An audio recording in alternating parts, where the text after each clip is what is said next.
Herkese merhaba.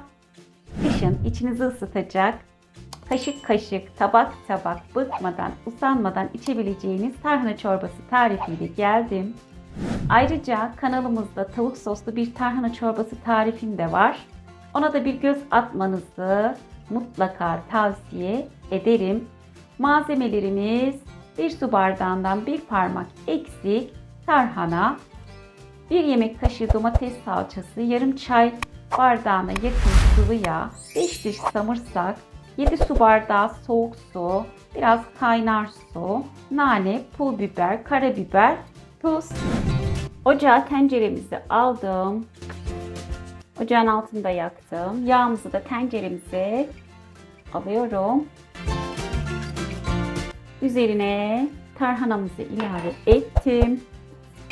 Şöyle güzel, çok fazla kavurmamak gerekiyor. 1-2 dakika. Un kokusu hafif çıktı mı yeterli. Hemen şöyle bir kaşık yine salçamı ilave ediyorum. Bu salçayı da kendi yapmış olduğum için ev salçası. Fazla kavurmama yine gerek kalmayacak. Samırsaklarımızı da ezdim. 3 diş olarak. Aroma vermesi için onu da ilave ediyorum. Güzelce kavuruyorum. Bu 3 diş samırsak tarhanamıza kavururken aroma verecek. En son 2 diş samırsağı da lezzetlenmesi için üzerine ilave edeceğim. Şimdilik şöyle 1 litre suyumu ilave ediyorum ve kaynamasını bekliyorum. Daha sonra su orantısı eksik gelirse kaynar su ilave edeceğim. Evet, tarhanamız kaynadı. Şimdi su ilavesi tekrar yapacağım. Şöyle 1 su bardağı artı 1 su bardağı daha ilave ediyorum. Kontrol edeceğim. 1 su bardağı daha ilave ediyorum. Toplamda 8 su bardağı su ilave etmiş oldum.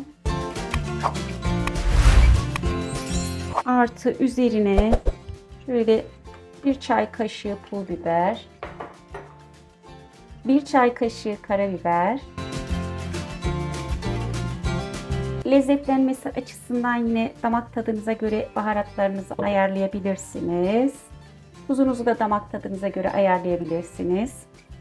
Böyle 2 çay kaşığı şimdilik tuz ilave ettim. 10 dakika kaynayacak. Biraz katı yağ, biraz sıvı yağ ilave ettim cezveme. Üzerine de dolu dolu 1 tatlı kaşığından biraz fazla nane ilave ettim. Bir taraftan da nanemizi kavuruyorum. Çorbamızın 1 dakika kala son aşamasına geldik. Nanemizi de şöyle güzelce yaktım. Hemen çorbamıza ilave ediyorum.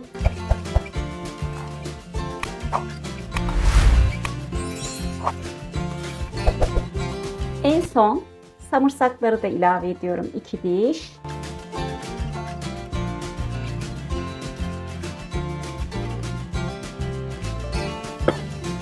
Bir taşım kaynadıktan sonra çorbamız hazır. Böyle bir 10-15 dakika dinlendirip servise alacağım. Servise almış olduğum tarhana çorbasını hiç abartmıyorum. Şifa deposu bir çorba oldu. Kokusu da mutfağı tamamen sardı diyebilirim. Şimdiden yapanlara kolay gelsin. Videolu tariflerimizi beğendiyseniz kanalımıza abone olmayı, yorum ve beğeni bırakmayı unutmayın. Kucak dolusu sevgiler.